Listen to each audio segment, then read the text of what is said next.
What's good, people? Lockdown day 32.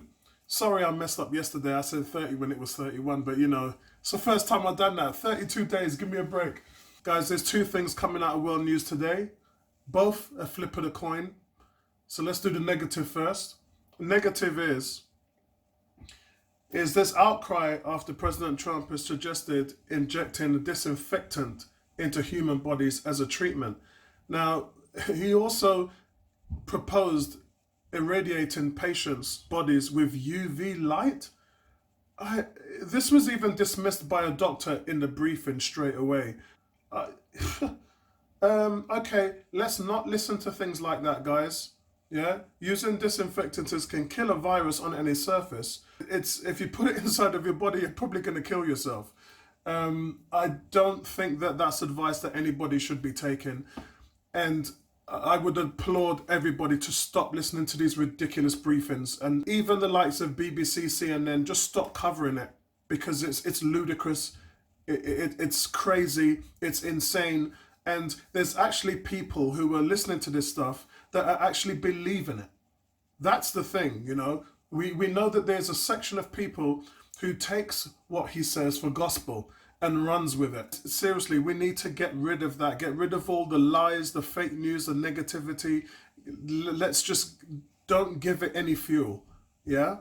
And so I'm just going to cut that out now and talk about some stuff, good stuff that's actually happening at the moment. The first human testing in Europe has begun. And this is 2 volunteers out of the first 800 people who were recruited for the study. Remember I talked about the study where the UK are paying £625 per person who was going to go through this program? Well, 5,000 people applied, and they were filtered out, history, fitness, what their diet's like, height, weight, blood samples, etc.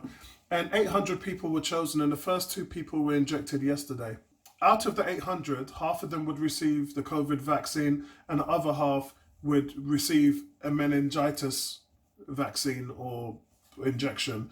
And the design of the trial means that the volunteers won't know what vaccine that they've been given. So it's not like someone's going to say, I'm feeling bad, I've got a temperature, I've got coronavirus. Well, bro, we didn't inject you with it. So, that's their way of kind of keeping the truth behind the serum type of thing. The vaccine was developed in under 3 months by a team from Oxford University led by Sarah Gilbert. And this is the one we were reporting on this previously before, about a month ago, and we were saying they were very close. And then I made a video this week talking about they must have cracked it, because there has to be some coexistence in people who are carriers, who are not getting sick, and the people who are getting it and are getting severely sick. So there must be some coherent reason why that's happening. And all you need to do as a scientist, put 2 and 2 together to realize that there are people out there that is completely immune to this and others that aren't. So all you got to do is work with the people who are showing no symptoms and find out what their body's doing in order to inoculate it themselves. Work with that on top of the process, and you'll pretty much get to where you need to get. So it's really positive news that that's happening.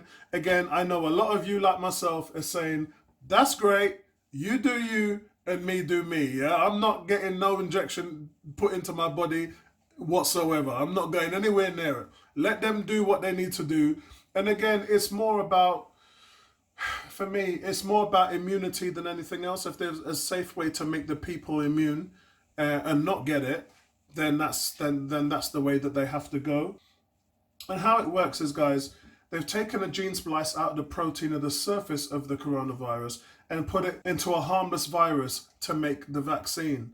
And then they're looking to get a kind of reaction from that to find out what it's actually doing, because that in itself, what it would do is it would encounter the coronavirus, and the antibody T cells are triggered to fight the virus. It will then take those T cells out and leave them dormant in the body, so that if anybody was to ever get it, those corona antibody T cells would just explode and just jump to it and eradicate it. That's really what they're trying to do. They're just trying to build the strength up in the body's immune system. So listen, all good news and all sounds great, but we're here just listening to the news, yeah? We're just here listening to how it would make people... Because, let's face it, if people knew that there was an immunity and an antidote, people would just alleviate most of the fears that we're going through in society right now. And I think that that's something that is well needed, because there's still a lot of people who are living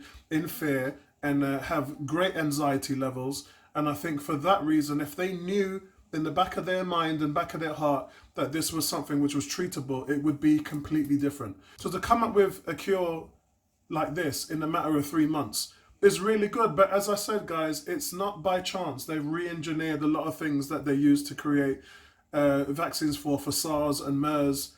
Even the guy in Cambridge was working on his Ebola, the guy who's on the pandemic Netflix show.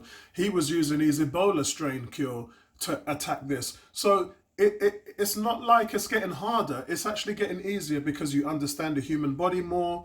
You understand how previous cures and inoculations work and how that interacts with the body as well. So as time goes on, yes, this is... the corona was a cocktail, wasn't it, of different animals coming in to make this bizarre infection. But the fact that we've had previous experience and used that to counteract the work has sped up this process tenfold.